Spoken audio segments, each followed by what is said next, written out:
يا ترى عمرك سألت نفسك المستشفيات القديمة اللي فضلت سنين بتشوف المرض والموت بتختفي حكايتها مع الزمن ولا بتسيب وراها أثر؟ النهاردة هحكي لك عن مستشفيات مرعبة قصصهم خلت العالم كله يتكلم عنه.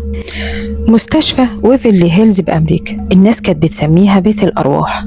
المستشفى اتبنى مخصوص لعلاج مرضى السل، بس الحقيقة إن آلاف ماتوا جوه جدران، وكانوا بيشيلوا الجثث من خلال نفق طويل مظلم علشان المرضى ما يشوفوش منظر الموت قدام. النفق ده اتسمى نفق الموت.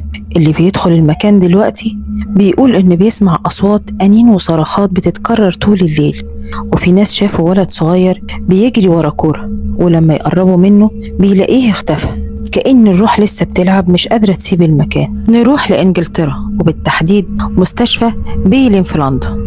ده كان أول مصحة نفسية في أوروبا، لكن كان كله عذاب للمرضى وكانوا بيتعاملوا بوحشية، بيتربطوا ويسابوا لحد ما يموتوا.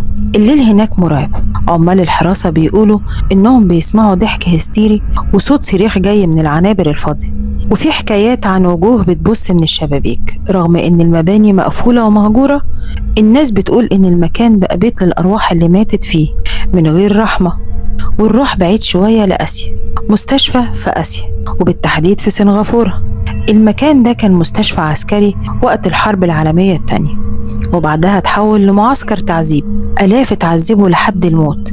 اللي بيزوروا النهاردة بيحكي إنه شاف شبح جندي ياباني واقف جوه المستشفى لابس لبس العسكري وماسك سيف، وفي جناح معين محدش بيقرب منه لأنه مليان أصوات غريبة وصرخات بتخلي أي حد يطلع يجري.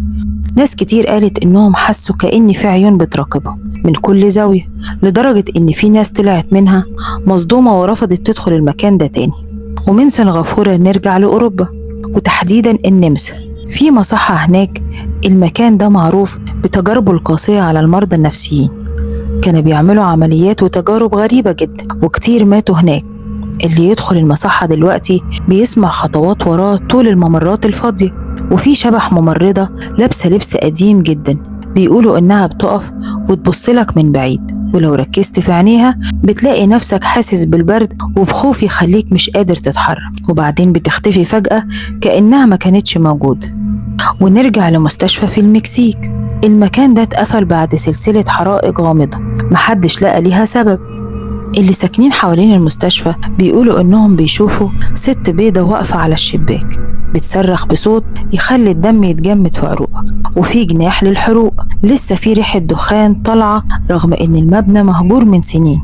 المستكشفين اللي دخلوا المكان بيقولوا إنهم شافوا السراير بتتهز لوحدها وصوت حد بيتألم جاي من ما بين الجدران. الحكايات دي مش مجرد قصص، دي أماكن حقيقية مليانة موت وألم وصرخات، بس لسه عايشة في جدرانها.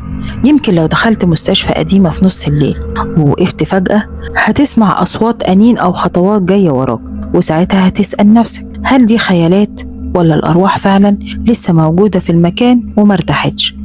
لو عجبك الفيديو اشترك في القناة وفعل الجرس.